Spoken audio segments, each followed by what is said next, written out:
আমার ছোটোবেলা একবার কাজ হয়েছিল, আমার মা আমার জন্য 30 টাকা দামের একটা সিরাপ আনছে। অর্ধেক খাওয়ার পর আমার কাজ ভালো হয়ে গেছে, আমি টেবিলের উপর রাখা দিছি। আমার এসে ধরছে, কিরে বাকিটা খাস না কেন তুই? বললাম মা আমার কাজ ভালো হয়ে গেছে। ভালো হলে কি হয়েছে, টাকা দিয়ে কিনছে না এটা? বললাম মা আমার তো কাজ ভালো হয়ে গেছে। এটা বলার পর আমার গলা চেপা ধরছে, আমি কাশা শুরু করছি। কয়বার কাশাস? আমি কই হ্যাঁ খা।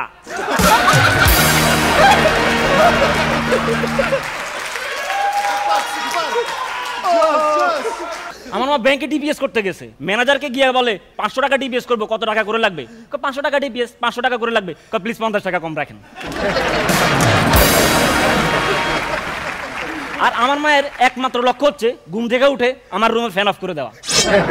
তার জন্য টার্গেট একটাই, তুমি 10টা বাজে ঘুমা, 6টা বাজে উঠে যাও, 10টা বাজে ঘুমা, 6টা বাজে উঠে যাও। তো একদিন আমি আম্মুরে সারপ্রাইজ দেওয়ার জন্য 6টা বাজে উঠে গেছি। তো আম্মু অজু করে আমার রুমে আসছে, এসে দেখে আমি সজাগ। বদমাইশ, সকাল 6টা বাজে তুই এখনো ঘুমাস নাই?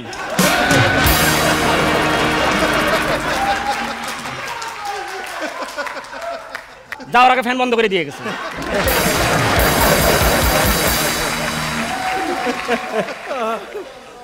10টার পরে আর লাইট জ্বালানো যাবে না, শুধু লাইট অফ করে দেয়, শুধু লাইট অফ করে দেয়। একদিন দেখি কিচেন রুমে লাইট অফ করে দিছে। আমি বললাম কিচেন রুমে লাইট অফ করছে কেন? আগুনের আলো আছে তো ওটা দিয়ে হবে। একদিন দেখি বাসার মেইন সুইচ অফ করে দিছে। বললাম মা মেইন সুইচ অফ করছো কেন? কয় ওটার মধ্যে একটা লাল লাইট জ্বলতেছিল। যার নাম জাহিদ, যার বাবার নাম শাহাবুদ্দিন, আর যার মার নাম মরিয়ম, আসছে জাহিদুল ইসলাম।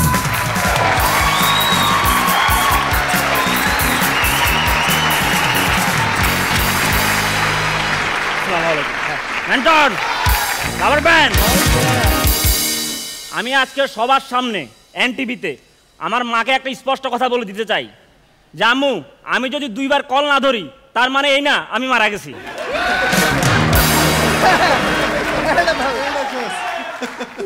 আমার মা খুব পজিটিভ মানুষ, নেগেটিভ জিনিস নিয়ে। দেশে কোথাও কোনো অ্যাক্সিডেন্ট হলে আমার মা ভাবে ওই গাড়িতে আমি ছিলাম। শুধু টেনশন করে, অতিরিক্ত টেনশন করে। আমার মা এত টেনশন করে যে আমার মা টেনশন কমানোর জন্য একটা ওষুধ খাইতেছে, এখন ওই ওষুধ খেয়ে টেনশন করতেছে টেনশন কমবে কিনা।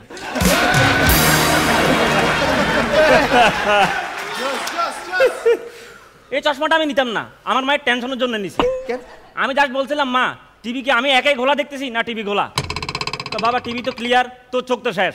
পরের দিন আমার চোখের ডাক্তারের কাছে নিয়ে গেছে, মহিলা ডাক্তার। এই পাশে আমি আর মা। আমি আগে বলে আমি চশমা পছন্দ করি না। আমার ধারণা ছিল যারা চশমা পরে এদের চরিত্র ভালো না, এরা ভণ্ড। আমি আজ 2 বছর ধরে চশমা ব্যবহার করতেছি, আমি এখন বুঝছি আমার ধারণাটা সঠিক।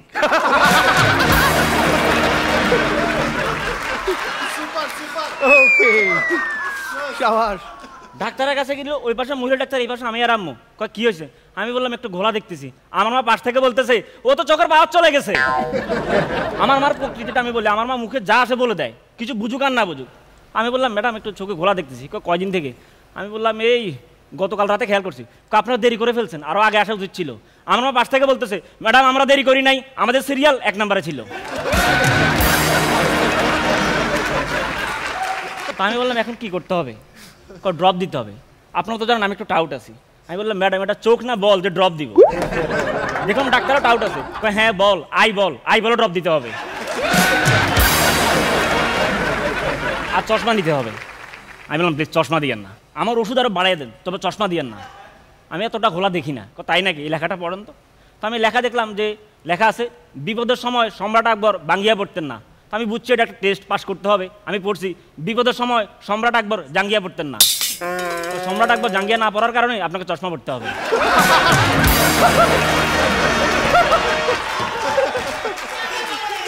আমি বললাম ম্যাডাম প্লিজ চশমা দিয়েন না, আমি অতটা ঘোলা দেখি না, মজা করছি আপনার সাথে। আমি দেখতে পাচ্ছি আপনার চুলগুলি খুবই সুন্দর, ঘন কালো। আমার মায়ের সামনে আবার বলতেছে আপনি কি আমার সাথে ফ্লার্ট করতেছেন?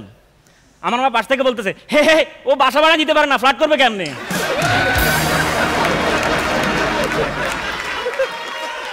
আমি তাড়াতাড়ি চশমার ওষুধ নিয়ে চলে আইছি, বের হয়েছি।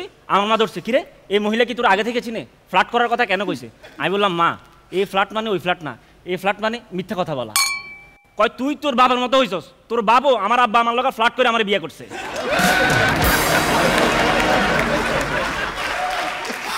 এক তো মুখে যা আসে তা বলে, তার উপর অনেক হিসাব করে, সব কিছুর হিসাব রাখে।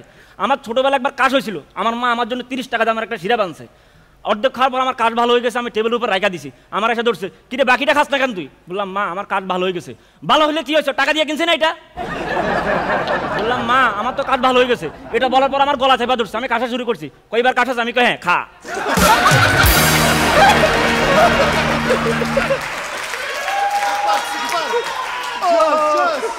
আমার মা ব্যাংকে ডিপিএস করতে গেছে, ম্যানেজারকে গিয়ে বলে 500 টাকা ডিপিএস করবো, কত টাকা করে লাগবে? 500 টাকা ডিপিএস, 500 টাকা করে লাগবে।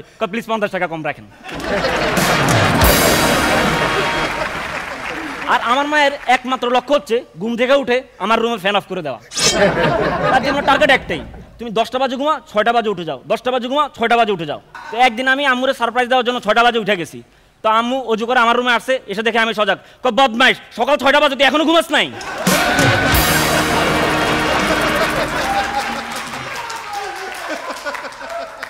যাওয়ার আগে ফ্যান বন্ধ করে দিয়ে গেছে।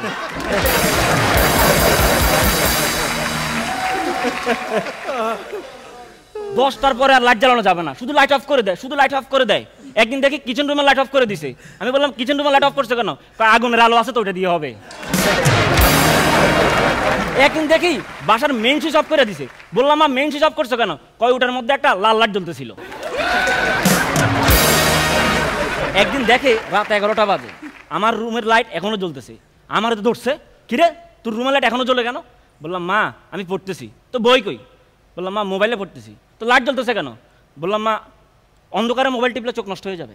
আচ্ছা আচ্ছা ঠিক আছে। হঠাৎ করে দেখে আমার টেবিলের উপরে লাইটার।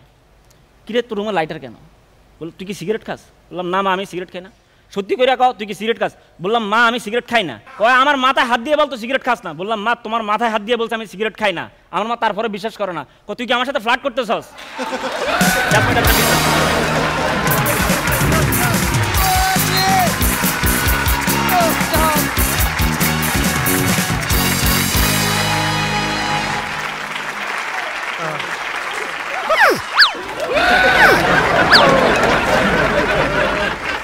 দাঁত সত্যি ব্যথা হয়ে গেছে। এত হাসা, এত Too হাসা much, যায়, too much. এত হাসা যায়। Too much, it's not final. এটা ফাইনাল এপিসোড না। তোমরা কি করতেছো? এগুলো ঠিক না। এই যে তরু, এই যে সুস্মিতে, এই যে হৃদয়, এগুলো করবা না, ওকে? দাঁত ব্যথা হয়ে যাবে, দাঁত যদি পড়ে যায় দায়িত্ব তোমাদের। ডাক্তার তো আমি আছি।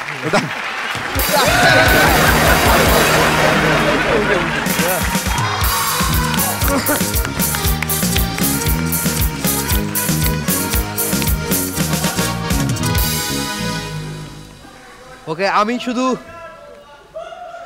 বলতে চাই যে অনেক সময় না মানে টাইমিং সব কিছু একসাথে মেলে না। আমার মনে হয় যে হাসো সিজন 7 এটা যে লাকি 7, এটা হলো আপনারাই এই লাকি 7-এর আমাদের গর্বিত করে।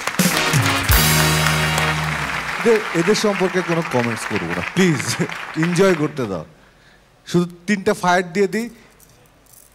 একটা ওইখানে একটা মিস ছিল সুস্মিদের, তরুর ফায়ার দেওয়ানের বউ ছিল যদি মারা যায়। শবনম ফারিয়া লা লা লা লা লা লা লা লা